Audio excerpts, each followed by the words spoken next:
ये बात है 24 जून 2022 की। दोपहर का वक्त था और इसी तरह ऑफिस में बैठकर हम मोबाइल पर कुछ अपनी खबरें देख रहे थे कि अचानक एक फ़ोन आता है और फ़ोन आने पर मेरे एक सहयोगी मुझसे कहते हैं कि आपके ऑफिस के पास में एक बड़ा कांड हो गया है। सबसे पहले जहन में ये आया कि शायद रिगल चौराहे पर कुछ हुआ होगा या शायद आरएनटी मार्ग पे कुछ हुआ होगा, लेकिन जिसके पहले वो कुछ कहता मैंने उससे उसी वक्त कहा, रिगल पे कुछ हुआ है क्या?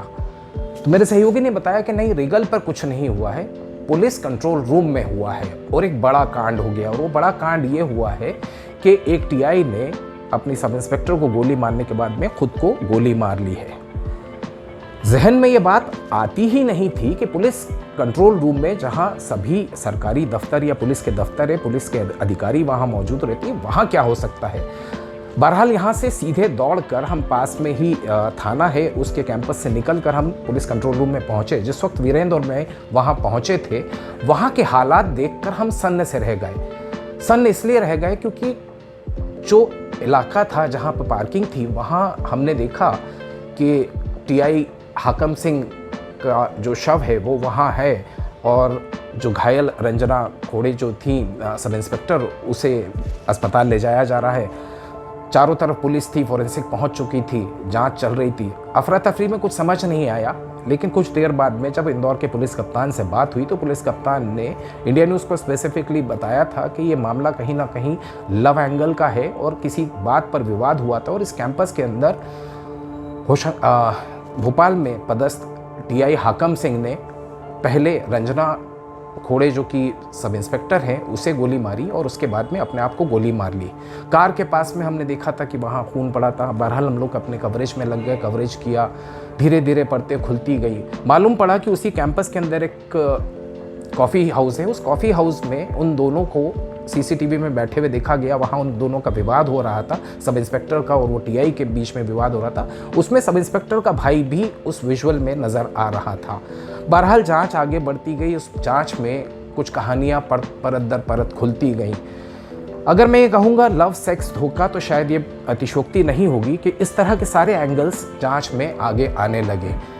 टीआई के बारे में मालूम पड़ा कि वो पहले से शादीशुदा थे, उनकी 3 पत्नियां सामने आई। हालांकि बताया ये भी जा रहा था कि 5 पत्नियां हैं, उसमें से एक पत्नी जो कि बेटमा की रहने वाली थी वो सामने आई।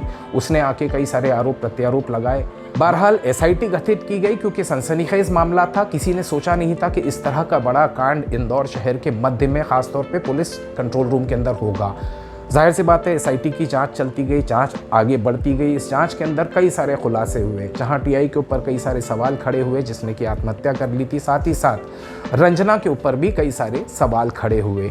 उन सवालों में के बीच में धार से एक खबर आती है कि रंजना का भाई जो उस दिन उस मौके पर मौजूद था, उसकी जलने से मौत हो जाती है। धार में अपने घर में वो कुछ खाना बनाते वक्त उसकी झुलस जाता है और उसकी मौत हो जाती है।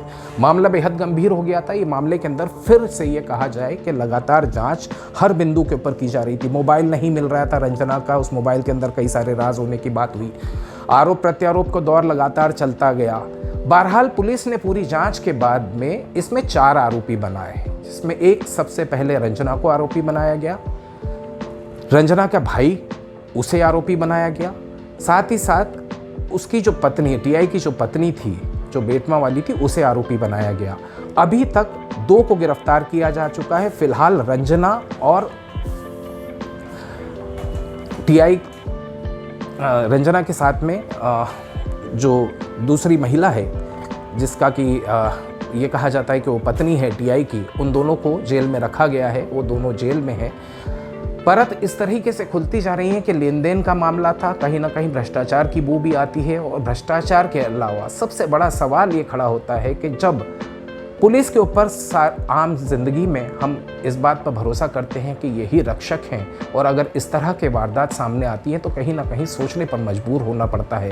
विदेशों में भी ये कहा जाता है कि कई काउंसलिंग की जाती है, पुलिस वालों की भी काउंसलिंग की जाती है, क्योंकि आखिर वो भी इंसान हैं, गलतियां उनसे भी होती हैं। लेकिन इस मामले ने कहीं ना कहीं बड़े सवालिया निशान खड़े कर दिए हैं। जांच अब भी जारी है। 2 आरोपी अभी तक फिलहाल जेल पहुंचाए जा चुके हैं। जो व्यापारी है वो अब भी फरार बताया जा रहा है। आने वाले वक्त के अंदर ये सोचा जा सकता है कि और सारी कई ऐसी परतें हैं जो कि सामने आने वाली हैं, जो इस पूरे हत्याकांड के साथ में आत्महत्या के जो रहस्य हैं उस पर पर्दाफाश करती हुई नजर आएंगी। देखने वाली बात होगी कि पुलिस की अगली जांच के अंदर ऐसी कौन सी परत सामने आती है।